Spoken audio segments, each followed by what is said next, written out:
Dr. Suzette Husbands, visionary and founder of Suitable Helps, and I want to welcome you to part 1 of our 6-part series, Everyday Abigails. In this series, we will be highlighting some suitable, some just right women, but not from the Bible, from right here in Barbados. Women who have been able to demonstrate and help others with some of the qualities we have extracted from Abigail over the last 6 months. Today, we will hear from Faye Wharton as she shares her experience and her expertise with Michelle Brathwaite on one of Abigail's finest attributes, her humility. I know you're going to be blessed, so go ahead, shout out that friend, sit back, relax with us as we unveil an everyday Abigail. Miss Faye Heather Wharton is a successful single lady who has been single all her life. Faye is the middle sibling from a large family, and from a young age, she had always loved her own company. She was quite subservient from young, and this crept into her adult life, where she followed the rules for the most part unquestionably. Faye is a very modest person, from her dress to her demeanor in life. She never wanted to be at the center of attention, and she felt quite good not being in the limelight. Faye prefers to operate from behind the scenes, and she doesn't mind if others get the credit. She also knows how to draw back and to be humble in any given situation if it warrants it. And that's the characteristic that we're going to chat about today with Faye, humility. Welcome, Faye. Thank you, Michelle. Now let's start with a little bit of your background. We said that you grew up in a large family. Describe that for us. I was the middle sibling of 3 brothers and several sisters. And it was an interesting journey because the personalities were so different. We had our 2 parents there in the home, and of course there were rules that you were supposed to follow. My father used to discipline, but infrequently, but mommy was consistent. And you could rest assured that if you did not do as you were told, you would feel the results of that. I was very good at following the rules, like you would have mentioned earlier. And as a result of that, in all my life, I can only think of 2 times that I would have ever felt her hands. Mm-hmm. And I can't say the same for my brothers and sisters because I could look up and see what happened to the ones above, as well as the ones below who were very daring. Growing up in that large family, I always found time to go spend time on my own. I really love that. We would mingle and so on, but after I had enough, I would go in my own corner and spend my time. So you managed to escape mommy's hand, and you managed to reap the rewards of that, and you grew up and you entered your work life. Walk us through your career path. I was fresh out of school when I entered my work life. I remember it was a stage where I would have finished a 2-year program at a college, and I applied for a position at this organization, but they did not have any vacancies for that particular area. So as a result, they offered me a part-time position, and it was for only 4 hours.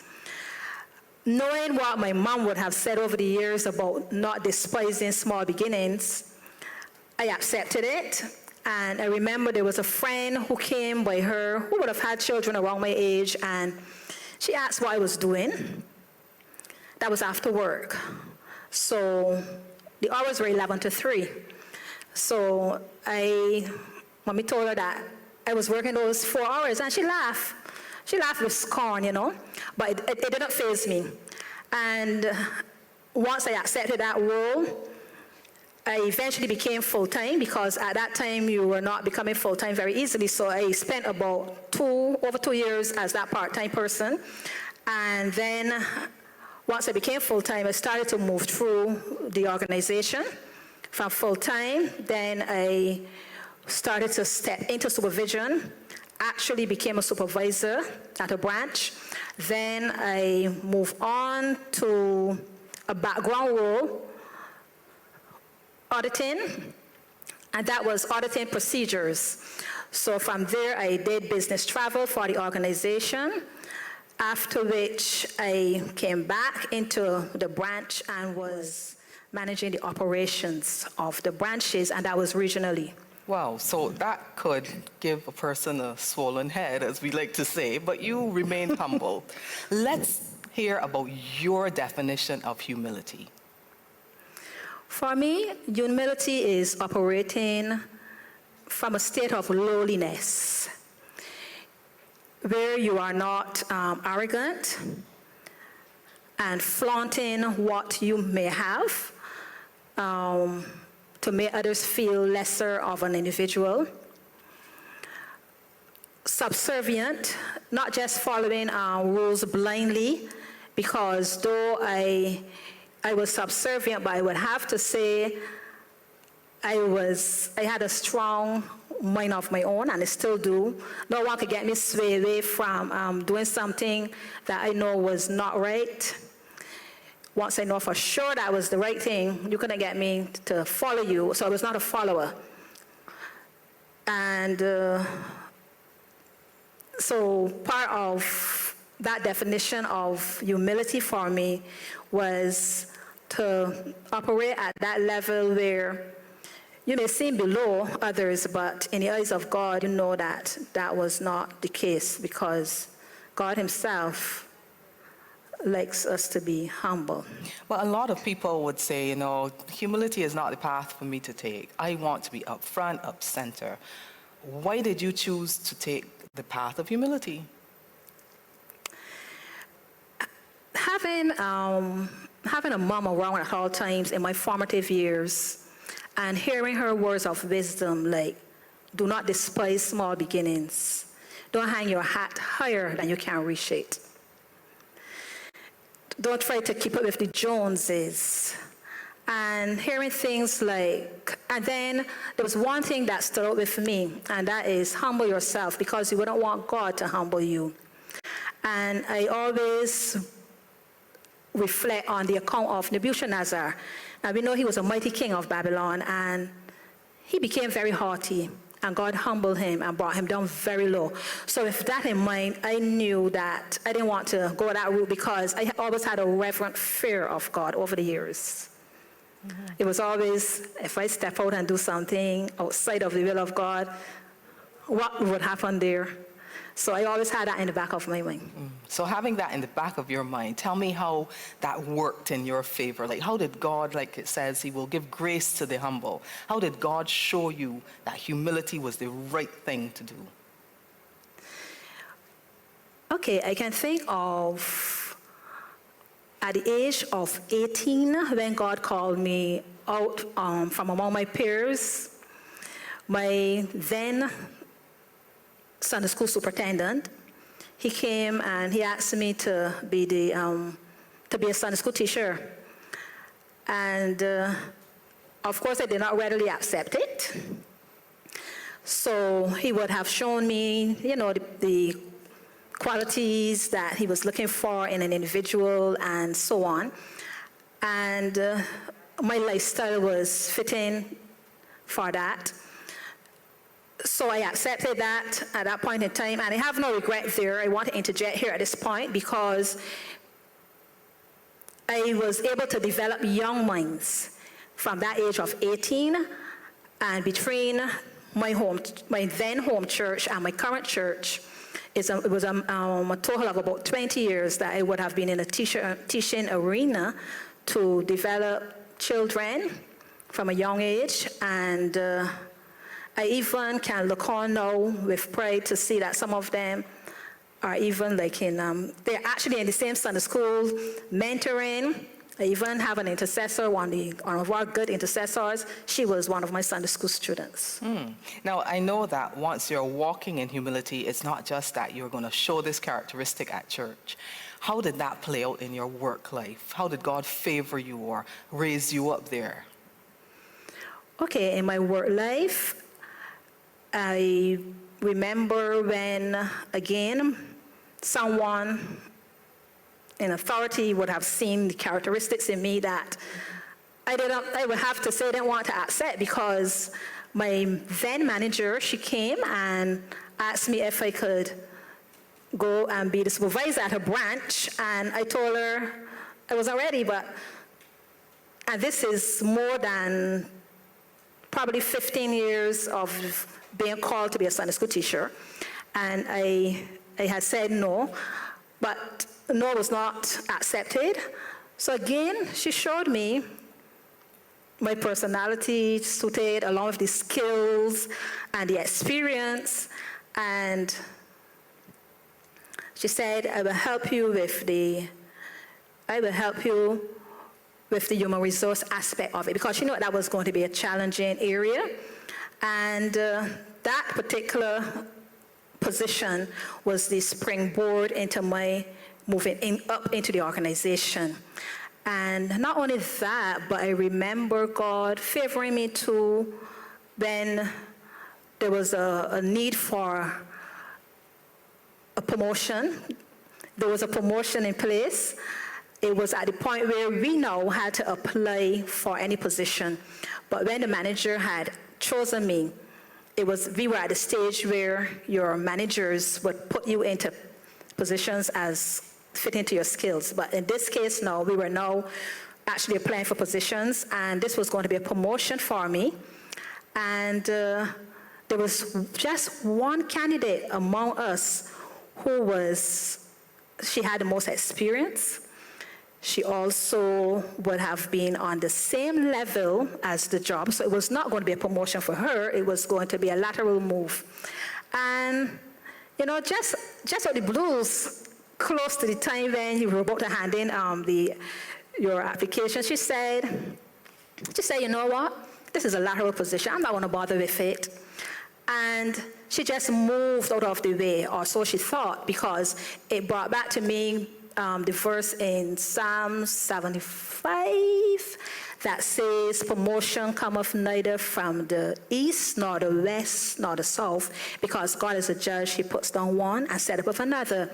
And then there was another case where two entities came together, and it meant duplicated positions.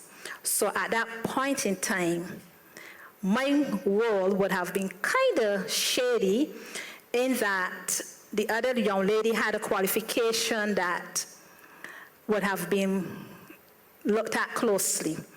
And I had all my years of experience, I had my previous qualifications, whatever, but this particular one, she would have had that would have given her the edge. And just about 2 weeks or so before things were finalized, she just said, you know what, I'm going to just leave the organization altogether and go and finish my studies, my career. So she stepped out of the way, and her stepping out of the way, I automatically was the person that was placed in that role. Well, so that really proves that God elevated you as a result of your humility.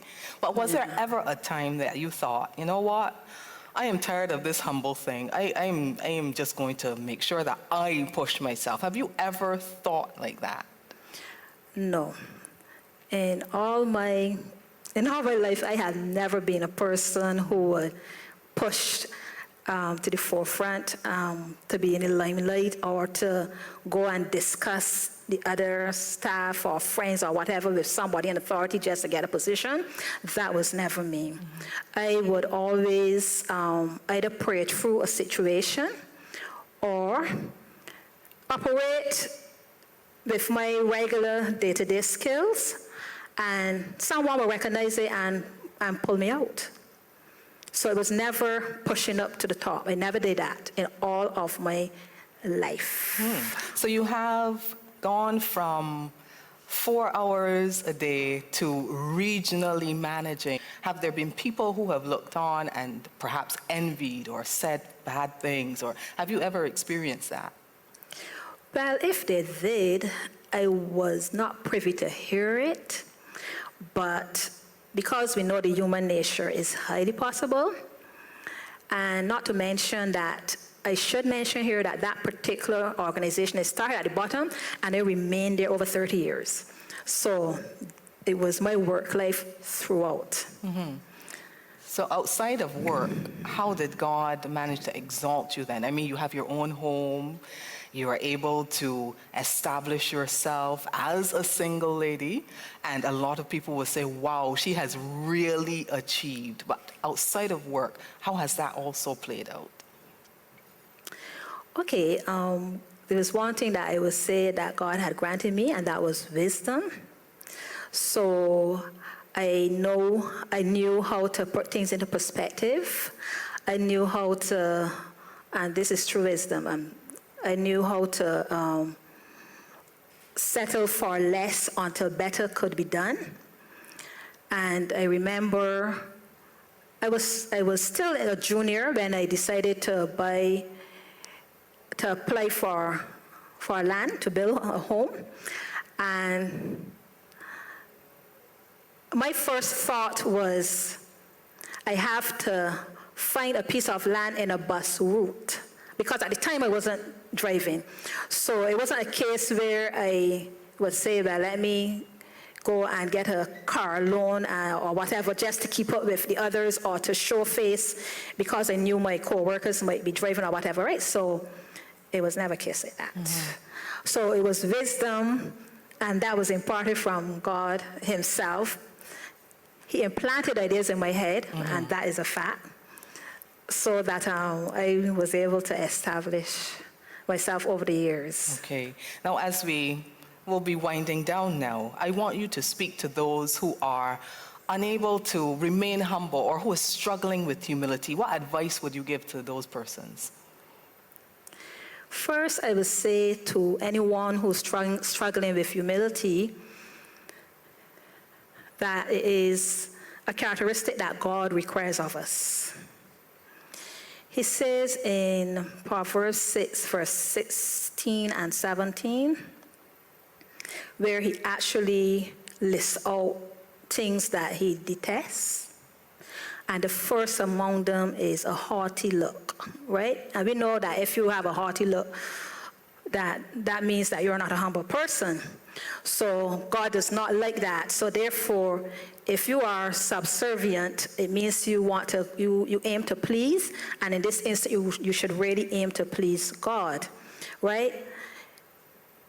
Another thing I would say to people is, do not let God humble you. Humble yourselves so that God will not have to humble you, because his word is sure and very sure.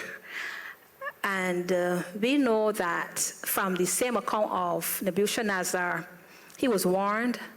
He did not take the warnings. He flew up in God's face, and he came very low. He went from king to operating like an animal until he actually was able to come to his senses and look up and recognize who God is, right?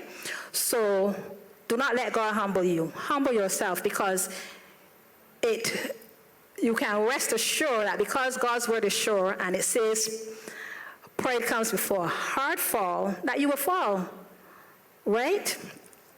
And do not despise small beginnings. That is very important, because I know that there are persons who refuse to start at the bottom of a ladder. They think that they must start either midway or all the way to the top, especially if they're carrying certain qualifications.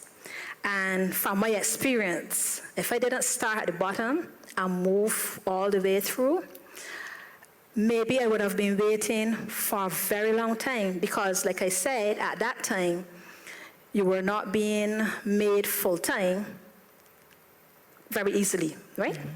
So it took 2 years. So I would say, do not despise small beginnings, because it is there that mighty men and women have been bred and developed. So you would be missing out on some great opportunities not to start at the bottom at times. I'm not saying you must always start there, but if you have to, you should. Well, those are good words of wisdom, as we have heard from Faye Heather Wharton, an everyday Abigail, a living, breathing, walking example of how God gives that grace to the humble. Thank you for watching, and remember, you too are an everyday Abigail.